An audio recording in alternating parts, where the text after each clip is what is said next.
Hi students, welcome to this class. In this class, we study about the first module, and the first module we are having the general awareness of IS code. So we need to have a general awareness. So what do we mean by general awareness?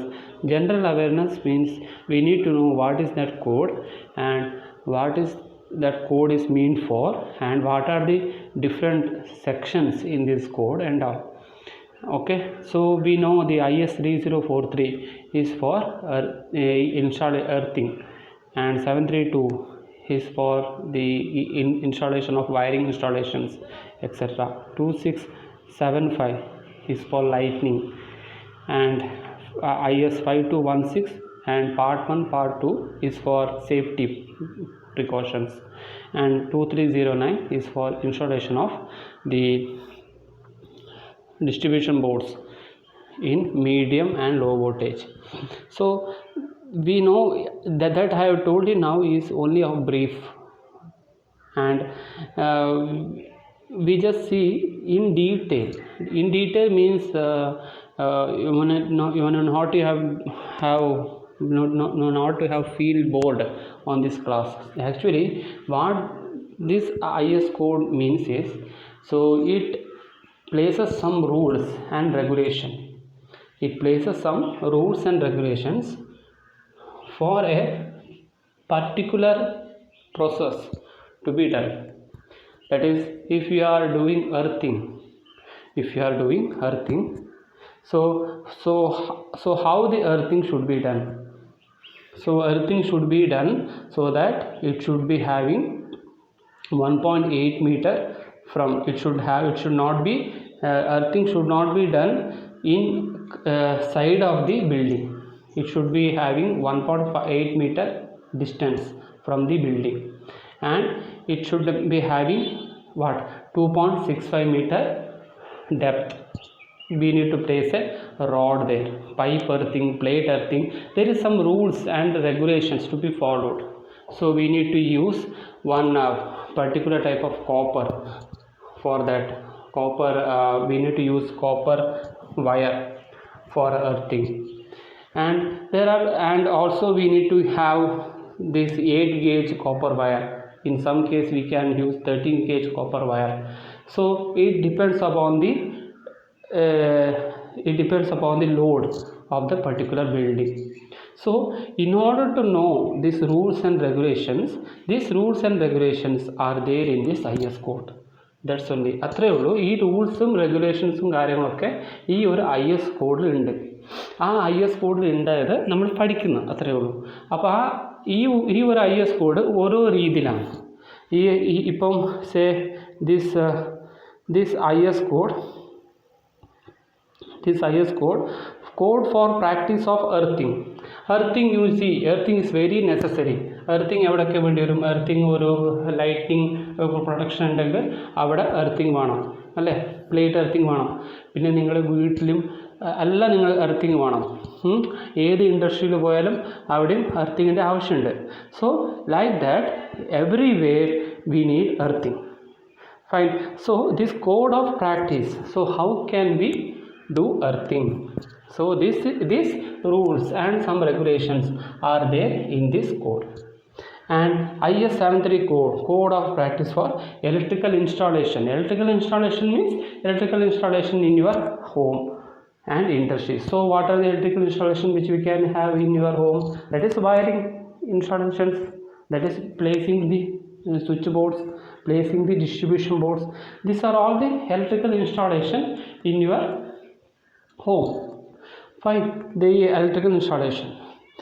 And second one, through 2309 code for practice for protection of building against lightning. Protection of building. So we know that every building, the building which is having 30 meter height is considered to be a high rise building. അതേ ഒരു 30 മീറ്ററിൻ്റെ മുകളിൽ ഒരു height ഉണ്ടെങ്കിൽ അത് നമ്മൾ എന്താ പറയുക, അത് ഹൈ റൈസ് ബിൽഡിംഗ് ആയിട്ട് കൺസിഡർ ചെയ്യാം. അപ്പം നിങ്ങൾ നോർമലി നിങ്ങൾ നോക്കാൻ നിങ്ങളുടെ വീട്ടിലൊക്കെ 30 മീറ്റർ ഹൈറ്റിലെ വീടൊന്നല്ല നോർമലി നിങ്ങളെല്ലാവരും വീട് കിട്ടുന്നത്, അല്ലേ? മാക്സിമം പോയാൽ ഒരു 5 മീറ്ററും ഒരു മാക്സിമം പോയാൽ 10 മീറ്റർ ഉണ്ടാവും.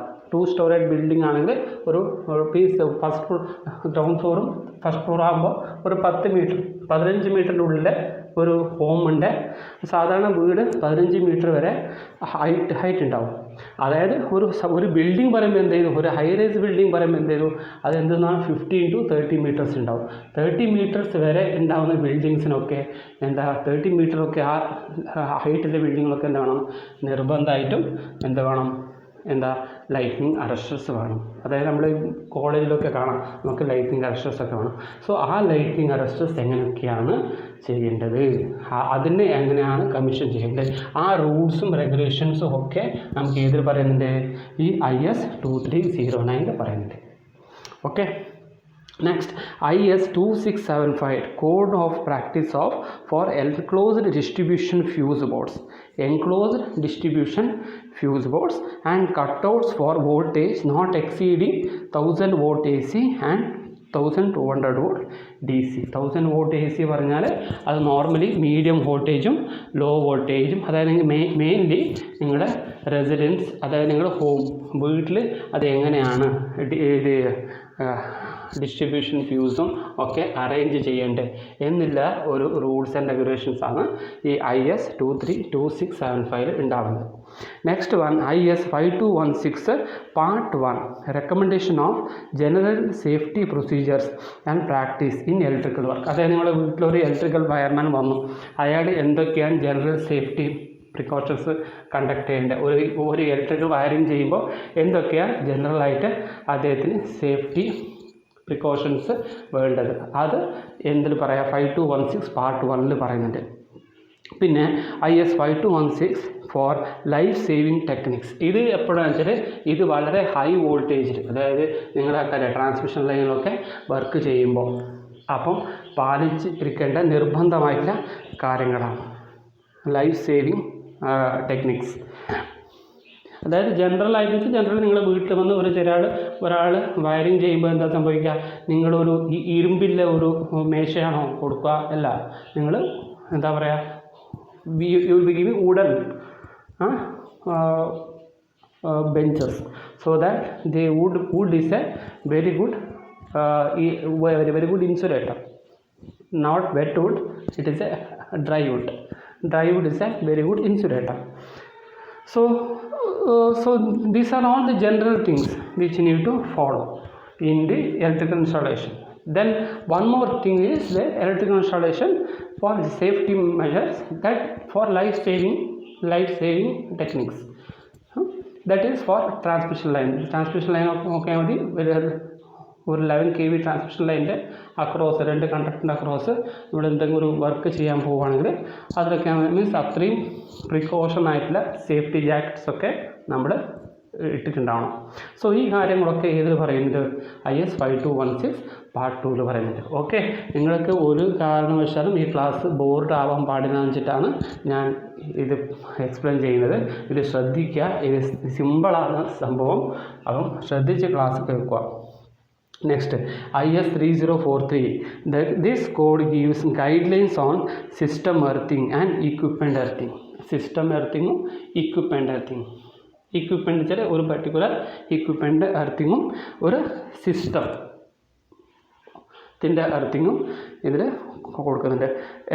Earthing system shall be provided for equipment earthing for personal safety. For equipment earthing for personal safety. For equipment earthing means നിങ്ങളുടെ ബയോമെഡിക്കൽ പഠിച്ചിട്ട് ഇ സി ജി ഒക്കെ എടുക്കുമ്പോൾ എന്ത് ചെയ്തു, ECGക്ക് സെപ്പറേറ്റ് ആയിട്ട് നമ്മൾ എർത്തിങ് കൊടുക്കുന്നുണ്ട്, അതൊരു ഇക്വിപ്മെൻ്റ് എർത്തിങ് ആണ്. Then system neutral earthing means entire system, means A system consist of lots of equipments. So ആ ഒരു സിസ്റ്റം ന്യൂട്രൽ എർത്തിങ്, ആ മൊത്തം സിസ്റ്റത്തിൻ്റെ ന്യൂട്രൽ എർത്തിങ് കൊടുക്കുക. നെക്സ്റ്റ്, പ്രൊട്ടക്ഷൻ അഗൈൻസ്റ്റ് ലൈറ്റിംഗ്, അത് ഈ എർത്തിങ്ങിൽ വന്നു. എർത്തിങ് പ്രൊട്ടക്ഷൻ ഒക്കെ ലൈറ്റിംഗ് വെച്ചാൽ ലൈറ്റിംഗ് ചെയ്തിട്ട് എന്ത് ചെയ്തു, ആ ലൈറ്റിംഗ് ഡയറക്റ്റായിട്ട് പാസ് ചെയ്യുന്നതിലേക്ക് എർത്തിലേക്ക്. അപ്പോൾ protection against lighting, equipment earthing, system earthing, protection against lighting. Third one, the earth conductor shall be adequately sized to carry maximum earth fault current. Earth conductor അദ്ദേഹം ആഡിക്വേറ്റ്ലി സെലക്ട് ചെയ്തിരിക്കണം, maximum current carry ചെയ്യാൻ പറ്റുന്ന രീതിയിൽ. അപ്പം earth conductor നമുക്ക് എങ്ങനെ carry ചെയ്യുക? കണ്ടക്ടറിൻ്റെ size എന്ത് ചെയ്യണം? കുറക്കണോ കൂട്ടണോ? പറയൂ നിങ്ങൾ. കണ്ടക്ടറിൻ്റെ സൈസ് കുറക്കുകയാണോ ചെയ്യുക? കറണ്ട് കപ്പാസിറ്റി കൂട്ടണമെങ്കിൽ കണ്ടക്ടർ സൈസ് കൂട്ടണം അല്ലേ? കണ്ടക്ടർ സൈസ് കുറച്ച് കഴിഞ്ഞാൽ എന്ത് ചെയ്തു? കറണ്ട് ക്യാരിങ് കപ്പാസിറ്റി കുറഞ്ഞു. കണ്ടക്ടർ സൈസ് കൂട്ടുവാണെങ്കിൽ കറണ്ട് ക്യാരിങ് കപ്പാസിറ്റി കൂടി. അത്രയേ ഉള്ളൂ. So earth resistance shall be less than 1 ohm. So earth resistance നിങ്ങൾക്ക് മെഷർ ചെയ്യാൻ നിങ്ങൾക്ക് പല മെത്തേഡും ഉണ്ട്. അപ്പം അതിൽ നിങ്ങൾക്ക് വേണമെങ്കിൽ എർത്ത് റെസിസ്റ്റൻസ് മെഷർ ചെയ്യാം. ആക്ച്വലി നിങ്ങൾ വീട്ടിലാണെങ്കിൽ ഹോമിലാണെങ്കിൽ ലെസ് ദാൻ 1 ohm മതി. സബ്സ്റ്റേഷനാണ് നിങ്ങൾ പോയി എർത്തിങ് ചെയ്യുന്നത്. സബ്സ്റ്റേഷനിൽ എർത്തിങ് വേണമെങ്കിൽ അത് ലെസ് ദാൻ 0.5 ohm ആണ് വേണ്ടത്. Okay. Next one, the number and depth to which the electrodes are driven depend upon the soil conditions and soil electrical resistivity levels. അത് എത്ര ഡെപ്തിലേക്കാണ് ആ ഒരു പർട്ടിക്കുലർ എർത്തിങ് കൊണ്ടുപോകേണ്ടത്, എത്ര നമ്പേഴ്സ് ഓഫ് എർത്തിങ് ആണ് വേണ്ടത്, അതൊക്കെ ഡിപ്പെൻഡ് ചെയ്യുന്നത് ആ സോയിൽ കണ്ടീഷൻസ് ഒക്കെ വെച്ചിട്ടാണ്. Next one, all medium voltage equipment shall be earth by 2 separate and distinct connection. All medium voltage equipment are earthed by 2 separate and distinct connection with earth. അതായത് നമ്മൾ earth ചെയ്യുമ്പോൾ അത് 2 separate earthing വേണം. 2 separate earthing വേണം എല്ലാ medium വോൾട്ടേജിൽ. അതായത് നിങ്ങൾ ട്രാൻസ്ഫോമറിൽ എർത്തിങ് നോക്കുക. ട്രാൻസ്ഫോമറിൽ 2 to more than 2 എർത്തിങ് ആണ് ട്രാൻസ്ഫോമറിൻ്റെ. നിങ്ങളുടെ ട്രാൻസ്ഫോമറിൻ്റെ എർത്തിങ് നോക്കിക്കഴിഞ്ഞാൽ 3 എർത്തിങ് ഉണ്ട് ട്രാൻസ്ഫോമറിന്. അത് ഡെൽറ്റ ഷേപ്പിലായിരിക്കും. ഡെൽറ്റ ഷേപ്പിൽ 3 എർത്തിങ് ഉണ്ടാകുന്നുണ്ട്. അതായത് ട്രാൻസ്ഫോമറിൽ ഒക്കെ മീഡിയം വോൾട്ടേജിൽ പെട്ടെന്ന്, അതായത് നിങ്ങൾ ഡിസ്ട്രിബ്യൂഷൻ ട്രാൻസ്ഫോമറൊക്കെ മോർ ദാൻ 2 എർത്തിങ്. അപ്പം അതാണ് പറഞ്ഞത്, all medium voltage equipment shall be earth by 2 separate and distinct earth connection with earth. Main switch boards shall be provided with earth bar running the full length of the board, which shall be connected to the substation main earthing grid. Main switch boards and channel with earth bar running the full length of the board, which shall be connected to the substation main grid. Substation main grid അതായത് earthing, അതായത് നമ്മൾ ഒരു ഇൻഡസ്ട്രീസിലാണ് നമ്മൾ earthing ചെയ്യുന്നതെങ്കിൽ ആ substation main switch ബോർഡിൽ നിന്ന് ഡയറക്റ്റായിട്ട് അത് ട്രാൻസ്ഫോമറിലേക്ക് പോകണം. ആ എർത്തിങ് ട്രാൻസ്ഫോമറിൻ്റെ ആ എർത്തിങ് നേരെ സബ്സ്റ്റേഷനിലേക്ക് അത് ക്യാരി ഔട്ട് ചെയ്യണം. So separate clean earth system for instrument DCSC and PLC program logic control etc. shall be provided as required. This code applies only to the land based installation, not to ships and aircrafts. ഇത് നിങ്ങൾ ശ്രദ്ധിക്കുക, ഈ എല്ലാ ഇൻസ്റ്റാളേഷൻസും land ബേസ്ഡാണ്. ഈ ഒരു IS code ഇനി IS 3043 മാത്രമല്ല, IS 732, IS 2675, IS 5216 എല്ലാം വരുന്നത് ലാൻഡ് ബേസ്ഡാണ്. ഇത് ഒന്നിനും മൈൻസും എയർക്രാഫ്റ്റും പിന്നെ എയ്റോപ്ലെയിൻ പ്ലെയിൻസിൽ ഒന്നും ഇത് ബാധിക്കില്ല. This is only concerned for your land based installation. It is not concerned for your ships, it is not concerned for your aircrafts, it is not concerned for your offshore installations. Okay, so this is divided into 11 sections. Section S1 to S11. These sections are general guidelines, covers terminologies used, influencing factor, system earthing, equipment earthing. General guidelines. Next one, connection to the earth, covers details of earth resistance, current density, earthing arrangement, typical schematics etc. S3 covers earth fault protection on consumer premises, earth fault protection. Next, S4 covers for power station, substations and overhead lines. S5 is for industrial premises. S6 of standby and other private generating plans. So ഇതൊക്കെ എന്താ പറയുന്നത് വെച്ചാൽ ഈ S1 to S11 ഓരോ സെക്ഷനാണ്. ഈ സെക്ഷനിൽ നമുക്ക് എന്താ, ഈ സെക്ഷൻ നമുക്ക് എടുത്ത് വായിക്കുവാണെങ്കിൽ നിങ്ങൾക്കിത് അറിയാമല്ലോ, ഈ ലോ അറിയാമല്ലോ, you know about law you can say IPC section 132, ആ ഒരു മോഡിൽ IPC സെക്ഷൻ 365 ഇന്ത്യൻ പിനൽ കോഡ് സെക്ഷൻ, ആ സെക്ഷൻ പറയുകയാണെങ്കിൽ ആ ലോയിൻ്റെ ഒരു ചാപ്റ്ററിൻ്റെ ഒരു പാർട്ടായിട്ട് വരും. Section S1 S2 S3 main section ഉണ്ടാവും, ആ സെക്ഷൻ്റെ S1 S2 S3. സോ അതേപോലെയാണ് ഓരോ സെക്ഷനാക്കിയിട്ടാണ് ഈ ഒരു പർട്ടിക്കുലർ ഈ ഒരു IS കോഡ് സബ് ഡിവൈഡ് ചെയ്തിരിക്കുന്നത്. ഫസ്റ്റ് ആ ഒരു ജനറൽ ഗൈഡൻസ് പറയുകയാണെങ്കിൽ ഈ ഒരു IS കോഡ് എന്തിനാണ് ഉള്ളത്. So IS code for influencing factor system earthing, equipment earthing. Second, it comes for connection to earth. Third section covers to earth fault protection on consumer premises. Fourth one, power station, substation and overhead lines. S5, industrial premises. S5, standby and other private generating plants. And S7, medical establishment. S8, static and lighting protection earthing. S9, miscellaneous installation and considerations. S10, measurements and calculations. S11, data processing and installation. So ഇത്രയും കാര്യങ്ങളാണ് ഈ section. അതായത് എല്ലാ കോഡിലും sections ഉണ്ടാവും, എല്ലാ ഒരു IS കോഡിലും sections ഉണ്ടാവും. എല്ലാ IS കോഡിലും അതിന് ജനറലായിട്ട് എന്താണ് വേണ്ടതെന്ന് പറയുകയും ചെയ്യും, പിന്നെ അതിന് സെക്ഷൻസും കാണും. Okay. So next one we see IS 732.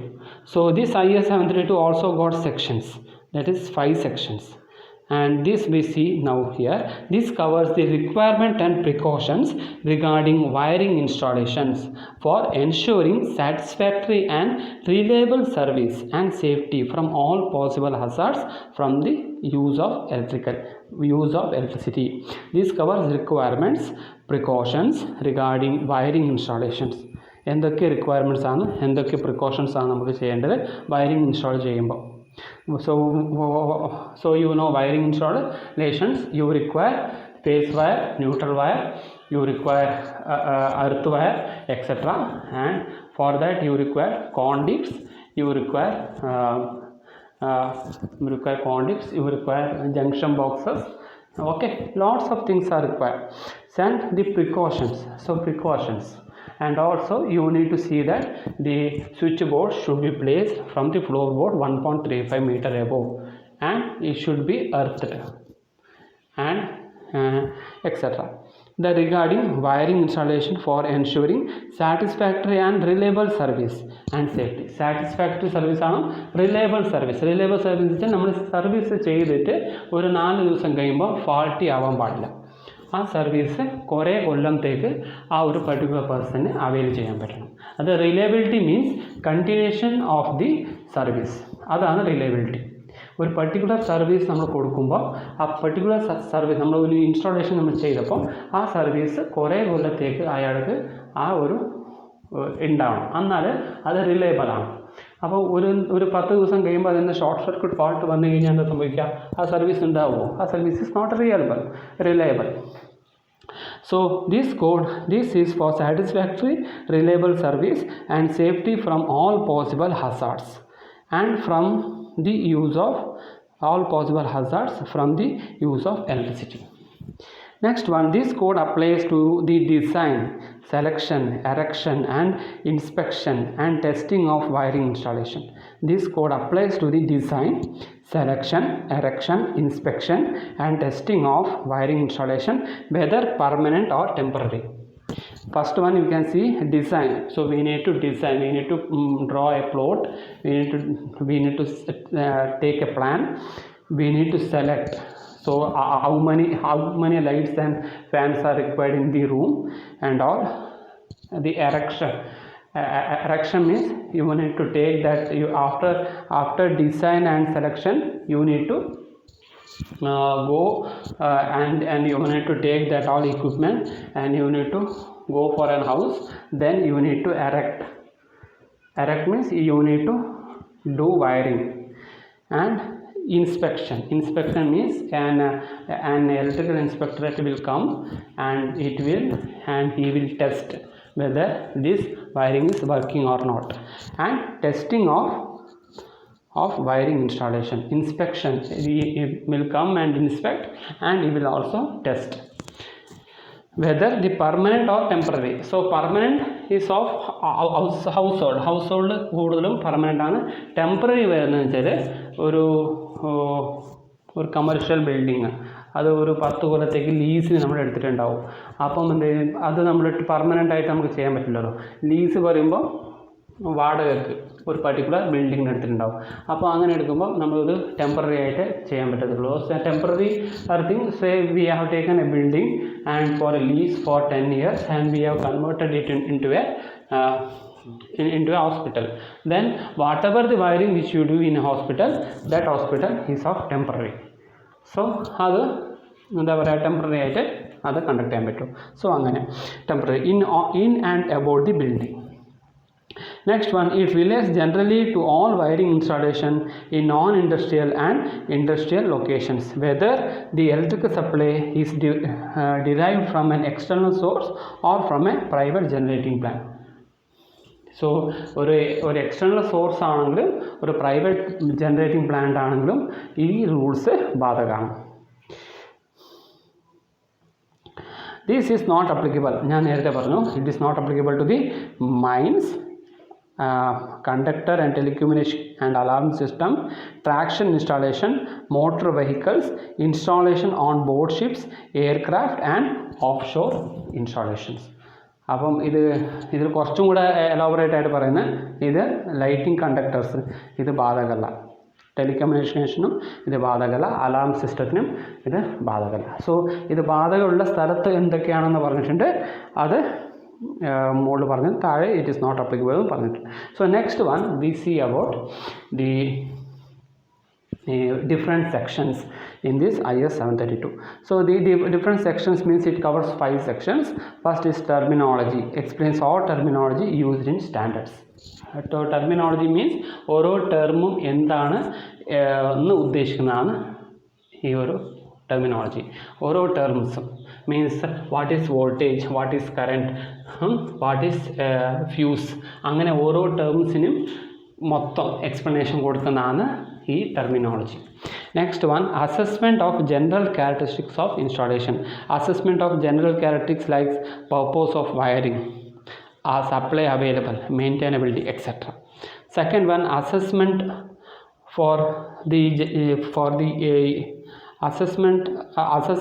assesses the external influence like environmental factor, construction of building, etc.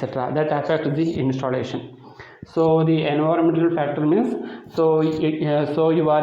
you may be installing a particular in a house, so that is very in a say in Canada and all, so it is very cold type of country, so we need to go for the other type of electrical installations. So കുറച്ചും കൂടെ ഒരു തണുത്ത അന്തരീക്ഷത്തിൽ ചെയ്യേണ്ട ഇൻസ്റ്റാളേഷൻസും ഒരു tropical സ്ഥലത്ത് ചെയ്യുന്ന ഇൻസ്റ്റാളേഷൻസും വേറെ വേറെ ആയിരിക്കും. സോ അതും കൂടെ ഇതിൽ ദിസ് സെക്ഷനിൽ സെക്ഷൻ 2 പറയുന്നുണ്ട്. Section 3, requirements for protection or safety.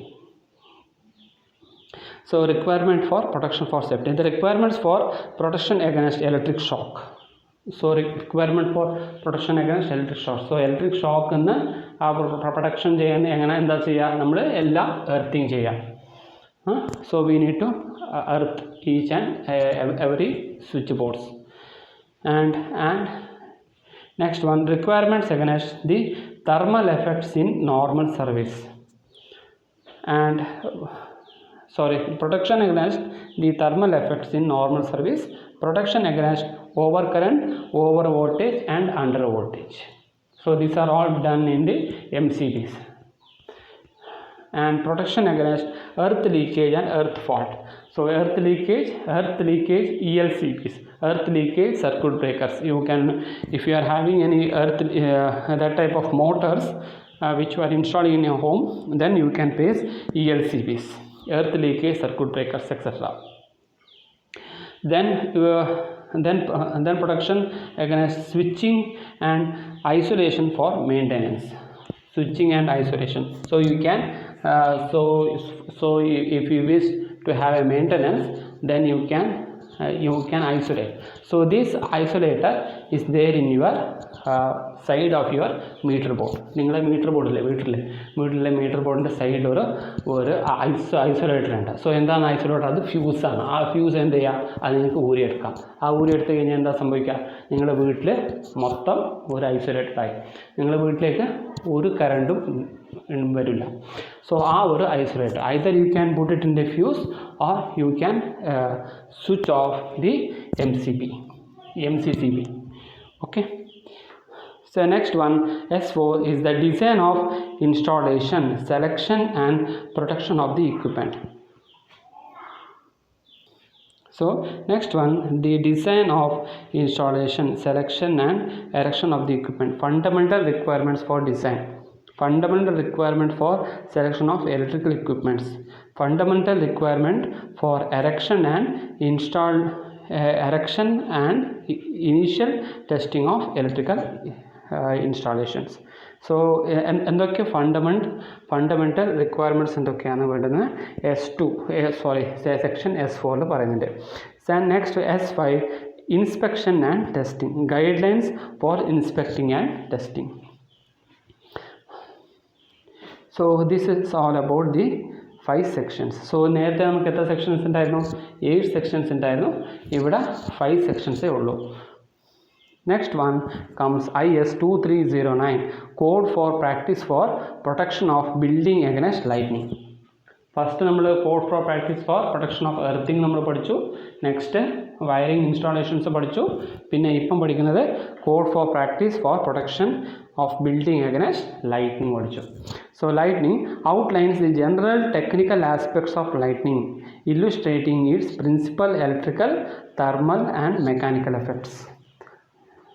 General technical aspects of lightning illustrates its principal electrical, thermal and mechanical effects. So എന്തൊക്കെ മെക്കാനിക്കൽ എഫക്ട്സ് ആണ്, എന്തൊക്കെ തെർമൽ എഫക്ട്സ് ആണ്, എന്തൊക്കെ ഇലക്ട്രിക്കൽ എഫക്റ്റ് ആണ് ഈ ലൈറ്റ്നിങ് കൊണ്ട് ഉണ്ടാകുന്നത്. സോ നമുക്കറിയാം ലൈറ്റ്നിങ് വന്നു കഴിഞ്ഞാൽ മെക്കാനിക്കൽ എഫക്റ്റ് എന്ന് വെച്ചാൽ ഒരു പെർട്ടിക്കുലർ കണ്ടക്ടർ ഉണ്ടെങ്കിൽ അത് ഡാമേജ് ആയി പോകും. തെർമൽ എഫക്റ്റ് എന്ന് വെച്ചാൽ ആ പെർട്ടിക്കുലർ കണ്ടക്ടർ ഓവറായിട്ട് ഹീറ്റ് ആവും. സോ ഈ ഒരു കാര്യങ്ങളൊക്കെയാണ് ഈ ഒരു ഇലക്ട്രിക്കൽ എഫക്റ്റ് എന്ന് വെച്ചാൽ അതിൻ്റെ we know that the lighting is having A transient, is having a very transient peak voltage. It lasts only for microseconds. So and offers guidance on good engineering practice and selection of suitable materials for lighting protection. Good engineering practice, നല്ലൊരു engineering practiceും അത് പിന്നെ suitable materials for lighting protection. എന്തൊക്കെ materials ആണ് ഈ lighting പ്രൊട്ടക്ഷന് വേണ്ടത് എന്നുള്ളതാണ് ഈ കോഡിൽ പറയുന്നത്. ഈ കോഡ് അതായത് അത് എങ്ങനെയൊക്കെയാണ് നമ്മൾ ഇൻസ്റ്റാളേഷൻ ചെയ്യേണ്ടത്. So how can we able to install. So അതിൻ്റെ ഈ ഒരു ബ്രീഫായിട്ട് ഞാൻ പറയാം. നിങ്ങൾ ഇപ്പോൾ ലൈറ്റ്നിങ് ഇൻസ്റ്റാൾ ചെയ്യുമ്പോൾ നിങ്ങളുടെ വീട്ടിൽ നമ്മൾ ഇൻസ്റ്റാളേഷൻ ചെയ്യുമ്പോൾ, so once you are going for installation of lightning in your home, so what you can do, you can install at the your top of your home. Top of your ഹോമിൽ നിങ്ങളുടെ വീട്ടിലെ ഒരു ഇതുണ്ടാവുമല്ലോ, terrace ഉണ്ടാവുമല്ലോ, ടെറസിൻ്റെ മുകളിൽ ഒരു ചെറിയൊരു compound പോലെ സൈഡ് ഉണ്ടാവുമല്ലോ, ആ സൈഡിൻ്റെ മുകളിലൊക്കെ നിങ്ങൾ എന്താ പറയുക, ഈ ഒരു കോപ്പർ സ്ട്രിപ്സ് കൊണ്ടുപോകണം. കോപ്പർ സ്ട്രിപ്പ് കൊണ്ടുപോയിട്ട് ഏതെങ്കിലും ഒരു സൈഡിലായിരിക്കണം, ഏതെങ്കിലും ഒരു മൂലയ്ക്ക് ആയിരിക്കണം ഈ ഒരു എർത്തിങ്ങിൻ്റെ ഒരു സ്പൈക്ക് പോലെ ഒരു റോഡ് ഫിറ്റ് ചെയ്യേണ്ടത്. ആ റോഡിൻ്റെ തൊട്ട് താഴെ തന്നെ ഇത് എർത്തിങ് വേണം. ആ എർത്തിങ് കോമ്പൗണ്ട്, അതായത് ബിൽഡിങ്ങിൻ്റെ തൊട്ടടുത്ത് പാടില്ല, ബിൽഡിങ്ങിന് 1.8 മീറ്റർ വിട്ടിട്ട് വേണം ഒരു പ്ലേറ്റ് എർത്തിങ് അവിടെ ചെയ്യേണ്ടത്.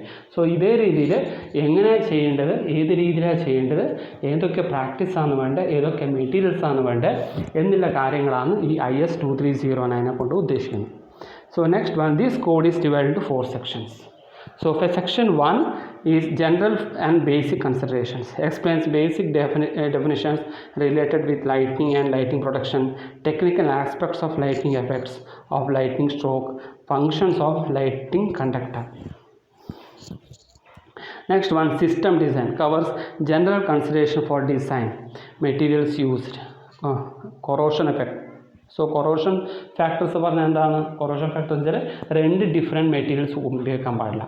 So if you are using aluminum, you can use aluminum to the entire of your earthing. So you cannot use aluminum and you cannot use any other copper. So you need to use only one type of conductor. So these factors etc. regarding the design of lighting system design. So this system design, so system design വെച്ചാൽ എങ്ങനെയാണ് സിസ്റ്റത്തെ design ചെയ്യാൻ പറ്റുന്നത്, materials use, ഏതൊക്കെ materials ആണ് use ചെയ്യേണ്ടത്, അതിൻ്റെ corrosion effects അതൊക്കെ എന്തൊക്കെയാണ്. Third one, protection of special structures, explains the protection details of structures exceeding 30 meter height, building with explosive or highly flammable content, structures with roofs of high flammability, trees, structures near trees, structures supporting overhead electrical supply, telephone and other line. ഇത് highly flammable പറഞ്ഞാൽ ഒരു chemical industries, ഒരു chemical ഇൻഡസ്ട്രീസിലൊക്കെ അത് എങ്ങനെയൊക്കെ ചെയ്യേണ്ടത്, 30 മീറ്ററിൻ്റെ മുകളിൽ വരികയാണെങ്കിൽ എങ്ങനെ ചെയ്യേണ്ടത്, ബിൽഡിങ് ട്രീസിൻ്റെ അടുത്ത്, അതായത് ഒരു ഫോറസ്റ്റിലുള്ള ബിൽഡിങ്സിൽ എങ്ങനെയാണ് ലൈറ്റിംഗ് ഒക്കെ ചെയ്യേണ്ടത്, ഈ ഒരു കാര്യങ്ങളൊക്കെയാണ് ഈ പ്രൊട്ടക്ഷൻ ഓഫ് സ്പെഷ്യൽ സ്ട്രക്ചേഴ്സ് എന്ന് പറയാം. സ്പെഷ്യൽ സ്ട്രക്ചേഴ്സ് എന്ന് വെച്ചാൽ സാധാരണ നമ്മൾ കാണാത്ത സ്ട്രക്ചേഴ്സ് നമ്മൾ സ്പെഷ്യൽ സ്ട്രക്ചേഴ്സ് എന്ന് പറയാം.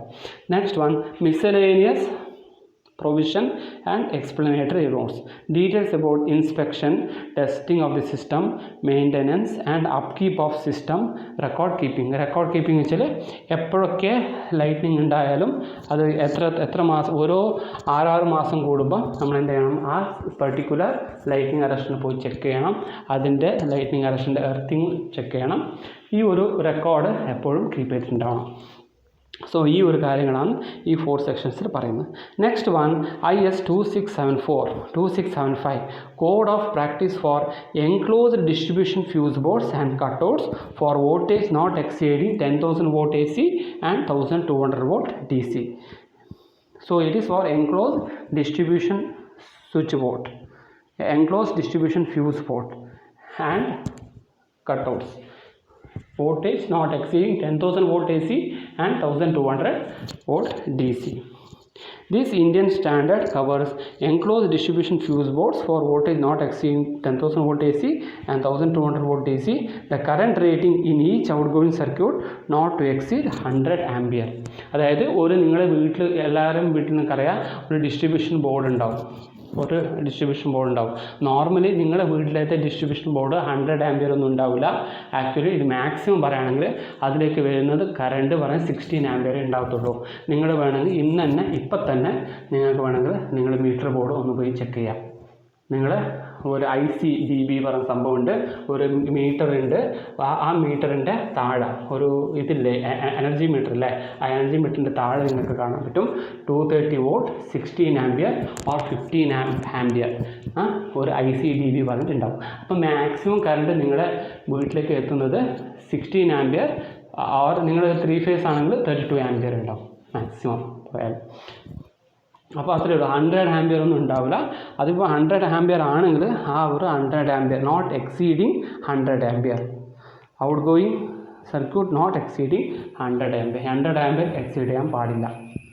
The appliance only to distribution fuse boards incorporating different types of fuses. ഒരു പർട്ടിക്കുലർ ഡിസ്ട്രിബ്യൂഷൻ ബോർഡിൽ different types of fuse boards അത് ഉള്ള ഡിസ്ട്രിബ്യൂഷൻ ബോർഡ്സ് ഫ്യൂസ് ബോർഡിന് മാത്രമേ ഇത് ബാധിക്കുന്നുള്ളൂ. ഫ്യൂസ് ബോർഡ്സ് മീൻസ് അത് MCBs.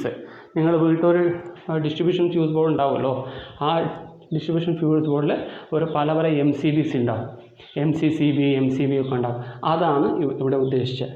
And it does not cover other equipment such as switches, distribution pillars, MCB and instruments. അതായത് MCBൻ്റെ ബോർഡ് മാത്രമേ കൺസിഡർ ചെയ്തിട്ടും ഒരു ഇൻഡിവിജ്വൽ MCBനെ അത് ഇൻക്ലൂഡ് ചെയ്തിട്ടില്ല. It is divided into 8 sections. That is scope. I will just zoom in now. This divided into 8 sections. S1 is for scope. This standard is intended to cover fuse board for use in single phase, 3-phase AC systems and DC system. S2 second this is of terminology, explains all terminologies used in the standards. As the service condition, environmental and atmospheric condition to be sustained by the distribution fuse boards. So environmental in a service condition, atmospheric condition then as for classification of fuse boards, so ഏതൊക്കെ type of fuse boards ആണിത്. പിന്നെ S5 electrical characteristics of fuse boards. 6 design and constructions. So classification of fuse boards means fuse board നിങ്ങൾക്ക് ഒന്ന് മാത്രമല്ല distribution ബോർഡല്ല panel boards ഉണ്ടാവും. പല fuse board വരുന്നുണ്ട്. Panel board വരുന്നുണ്ട്, ട്രാൻസ്ഫോമറിൽ വരുന്ന ഫ്യൂസ് ബോർഡ് വേറെ തന്നെയാണ്, പിന്നെ നിങ്ങളുടെ സബ്സ്റ്റേഷനിൽ വരുന്ന ഒരു ഫ്യൂസ് ബോർഡ് വേറെ തന്നെയാണ്. സബ്സ്റ്റേഷനിലൊക്കെ കണ്ടു കഴിഞ്ഞാൽ ശരിക്കും ഓരോ വലിയ ഫ്യൂസ് ബോർഡാണ്. നിങ്ങൾ ഈ ലാബിലൊക്കെ കണ്ടിട്ടില്ലേ, ലാബിൽ വിലാസ് സാർ അവിടെ ഇത് DC സ്വിച്ച് ഓൺ ചെയ്യാൻ പോകുമ്പോൾ അവിടെ കുറേ ഫ്യൂസ് ബോർഡൊക്കെ കണ്ടിട്ടില്ലേ, അതേപോലത്തെ ഫ്യൂസ് ബോർഡ്, അതേ രീതിയിലുള്ള ഫ്യൂസ് ബോർഡാണ് ഇവിടെ ഉദ്ദേശിക്കുന്നത്. Classification of fuse board, electrical characteristics of fuse board, design and construction, mechanical design details, production and earthing aspects of fuse board, design and construction. And S7 marking. So what should be marking? So if you are having the light distribution board, then you should have to mark LDB. If you are having that as power distribution board, you should mark it as PDB, like that. And testing, so it should be pre-commission ചെയ്യുമ്പോൾ മുമ്പേ and routine test, pre-commissioning and routine test ചെയ്തിട്ട് മാത്രമേ ആ ഒരു particular distribution board active ആക്കാൻ പറ്റത്തുള്ളൂ. So these are all the 8 sections. Next one, we go to the next code, IS 5216 part 1, guide for safety procedures in electrical work. This code is divided into 9 sections. Scope, statutory regulations, permit to work system, register of messages, and safety instruction for working on low and medium voltage mains and apparatus, safety instruction for working on high voltage mains and apparatus, workmen's safety devices and appliances, fires and fire extinguishers, training of employees. So ഇത്രയും കാര്യങ്ങളാണ് ഈ 9 section വരുന്നത്. First section എന്ന് വെച്ചാൽ സ്കോപ്പാണ്. This gives the recommendation regarding safety procedures and practice which should be followed to the extent applicable in all major electrical installation such as generating station, substation, industrial establishment, transmission and distribution lines and cable networks. എല്ലാ സ്ഥലത്തുമായി നോക്കുക, generation, transmission, distribution lines, സബ്സ്റ്റേഷനിൽ, industries, എവിടെ എല്ലാ സ്ഥലത്തും ജനറലായിട്ട് follow ചെയ്യേണ്ട ഒരു safety പ്രിക്കോഷൻസാണ് ഇവിടെ പറയുന്നത്. പിന്നെ statutory regulation, details the statutory regulation to be followed for electrical installation. So എന്തൊക്കെയാണ് അത് റെഗുലേഷൻസ് പറയുന്നത് വെച്ചാൽ, ഫസ്റ്റ് വേണ്ടത് you should have to wear shoes. അങ്ങനെ ചെറിയ റെഗുലേഷൻസ് ആണ് ഇവിടെ ഉദ്ദേശിക്കുന്നത്. അത് നിങ്ങൾ ഒരു ലാബിലേക്ക് കടക്കുമ്പോൾ നിങ്ങൾക്ക് പല സേഫ്റ്റി റെഗുലേഷൻസ് ഉണ്ടാവുമല്ലോ, ആ രീതിയിലുള്ള റെഗുലേഷൻസാണ് സാറ്റുറേറ്ററി റെഗുലേഷൻസ് എന്ന് പറയാം. S3 permit to work system, all work on major electrical installation shall be carried out under permit to work system unless standing instructions are issued by the competent authority to follow other other procedures. അതായത് ഈ ഒരു safety guide lines കൊടുത്താൽ മാത്രമേ അതിന് ഒരു particular ഇൻഡസ്ട്രീസിന് permit to work. അത് ഇവരുടെ ഈ ഒരു IS 5216 ഗൈഡ് ലൈൻസ് ഫോളോ ചെയ്താൽ മാത്രമേ അത് വർക്ക് ചെയ്യാൻ പെർമിറ്റ് കൊടുക്കത്തുള്ളൂ, ഇല്ലെങ്കിൽ വർക്ക് ചെയ്യാൻ പെർമിറ്റ് ഉണ്ടാവില്ല. Next one, register of messages. All messages and instructions relating the operation of switches other important communication. അതായത് എല്ലാം മെസ്സേജ്, അതായത് ഒരു ചിലപ്പം ചില സ്വിച്ചസൊക്കെ അങ്ങ് ഫ്യൂസ് ഔട്ട് ആയിട്ടുണ്ടാവും. എപ്പോഴാണ് ആ പർട്ടിക്കുലർ ഫ്യൂസ് ഇത് പൊട്ടിപ്പോയത്, എപ്പോഴാണ് ഫ്യൂസ് ബേൺ ചെയ്തത്, എല്ലാം നമ്മളവിടെ രജിസ്റ്റർ ചെയ്ത് വെക്കണം. എത്ര സമയത്താണ് അത് ചെയ്തത്, അത് എന്താ, so what is the reason for that one. So these are all thing we should have to register, preferably by an independent person not directly connected with the work. SY, safety instructions for working on low and medium voltage mains and apparatus. Safety instructions for working on high voltage and apparatus. So എന്തൊക്കെ safety instruction, low medium വോൾട്ടേജും and high വോൾട്ടേജും, അത് രണ്ടുമാണ് ഈ S5ഉം S6ഉം പറയുന്നത്. പിന്നെ S6, workman safety device and appliances, rubber gauntlets, gloves, mats, boots, galoshes, insulated platform, stools, safety belts, hand lamps towers, wagons. നോക്കുക, ഒരു പർട്ടിക്കുലർ പേഴ്സണിന് എന്തൊക്കെ സേഫ്റ്റി ഇൻസ്ട്രക്ഷൻസ് വേണ്ടത് ഒക്കെയാണ് ഇതിൽ S7 പറയുന്നത്. S8 ഫയറും fire എക്സ്റ്റിങ്വിഷൻസും. അത് ഏതൊക്കെ ടൈപ്പ് ഓഫ് ഫയർ എക്സ്റ്റിങ്വിഷൻസാണ് വേണ്ടത്. ഫയർ എക്സ്റ്റിങ്വിഷൻസ് പല ടൈപ്പ് ഉണ്ട്, A type, B, C, D, E type ഒക്കെ ഉണ്ട്. അപ്പോൾ ഇത് നോർമലി B ആൻഡ് E ടൈപ്പാണ് നിങ്ങളുടെ ഓഫീസിൽ അത് ഉപയോഗിക്കാറ്. So in the event of fire and electrical machines, mains or apparatus, the affected part shall be immediately be isolated completely from its source of supply of electrical energy.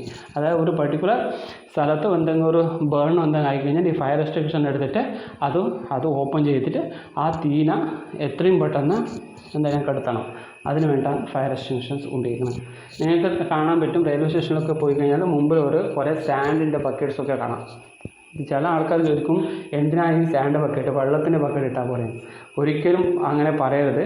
സാൻഡാണ് നിങ്ങളുടെ എന്താ പറയുക, ഫയറിനെ പെട്ടെന്ന് എക്സ്റ്റിങ്വിഷ് ചെയ്യുന്ന വാട്ടറിനെ കാട്ടിയും പെട്ടെന്ന് ഫയറിനെ എക്സ്റ്റിങ്വിഷൻ ചെയ്യാൻ പറ്റുന്ന സാൻഡാണ്. സോ അതുകൊണ്ടാണ് നിങ്ങൾ സാൻഡ്, ഞാൻ കേട്ടിട്ടുണ്ട് ചില ആൾക്കാർ പറയുന്നത് ആ സാൻഡിൻ്റെ ആ ഒരു പർട്ടിക്കുലർ സ്ഥലത്ത് തുപ്പാൻ വേണ്ടിയിട്ടാണ് വെച്ചത്, ഇൻ ഓർഡർ ടു സ്പ്ലിറ്റ്. അത് ഒരു വിവരമില്ലാത്തത് കൊണ്ടാണ് അങ്ങനെ പറയുന്നത്. അപ്പോൾ നിങ്ങളങ്ങനെ ഒരിക്കലും പറയാൻ പാടില്ല. നിങ്ങൾ ആ സാൻഡിൻ്റെ ബക്കറ്റ് എന്തിനാണെന്ന് വെച്ചാൽ നിങ്ങൾ ഫയർ എക്സ്റ്റിങ്വിഷൻ ചെയ്യാൻ വേണ്ടി, എവിടെ എത്രയും വലിയ ഫയർ വന്നാലും ഒരു സാൻഡ് വന്ന് അവിടെ സ്പ്രേ ചെയ്ത് കഴിഞ്ഞാൽ, ആ സാൻഡ് ഒന്ന് അവിടെ ഇട്ട് കഴിഞ്ഞാൽ ആ ഫയർ അപ്പം തന്നെ അത് ആദ്യം. കാരണം വെച്ചാൽ സിലിക്കനാണ്, silicon is very good insulator. And S9, training of employees. For maximum effectiveness, sound safety procedures would include in addition to the instruction on hazards of electricity through training of all employees who work on electrical equipments. എല്ലാ എക്വിപ്മെൻറ്റ്സിനും training കൊടുക്കണം. Training വെച്ചാൽ first aid എങ്ങനെയാണ് കൊടുക്കുക, പിന്നെ എങ്ങനെയൊക്കെയാണ് ഇത് ഉപയോഗിക്കുക, അതിൻ്റെ കാര്യങ്ങളൊക്കെയാണ് ട്രെയിനിങ് പറയുന്നത്. Next one, 5216 Part 2, Recommendation on Safety Procedures and Practice in Electrical Work, Life Saving Techniques. ഇതാണ് ഈ life saving techniques. Life saving techniques പറഞ്ഞാൽ ഒരു ഫസ്റ്റ് എയ്ഡ് എങ്ങനെ കൊടുക്കുക, ആ കാര്യങ്ങളൊക്കെയാണ് ലൈഫ് സേവിങ്. മീൻസ് ആക്സിഡൻറ്റ് വന്നാൽ എന്താ ചെയ്യുക, ഫസ്റ്റ് എയ്ഡ് എങ്ങനെ കൊടുക്കുക, പിന്നെ അദ്ദേഹത്തിന് ഇതില്ലേ ഒരു ഡീഫിബ്രിലേറ്റർ, ഞാൻ ബയോമെഡിക്കൽ പഠിപ്പിച്ചില്ല, ഡീഫിബ്രിലേറ്റർ അതെങ്ങനെ അപ്ലൈ ചെയ്യുക എന്നുള്ള കാര്യങ്ങളാണ് ഇവിടെ പറയുന്നത്. So scope, the standard part 2 covers method of dealing with electrical accidents and techniques for saving the life of A person who is affected. ഒരു പർട്ടിക്കുലർ പേഴ്സണെ അഫക്റ്റഡ് ചെയ്യുമ്പം അങ്ങനെ ആ ഒരു പർട്ടിക്കുലർ പേഴ്സൻ്റെ ലൈഫ് സേവ് ചെയ്യാം. Second one, accident guidance regarding dos and don'ts, first aid, fire fighting, reporting of accident etcetera. S3, treatment of electrical shocks, guideline for treatment of electrical shocks and immediate action to be performed. And S4, artificial respiration, explains about methods of artificial respiration respiration in case of electrocution.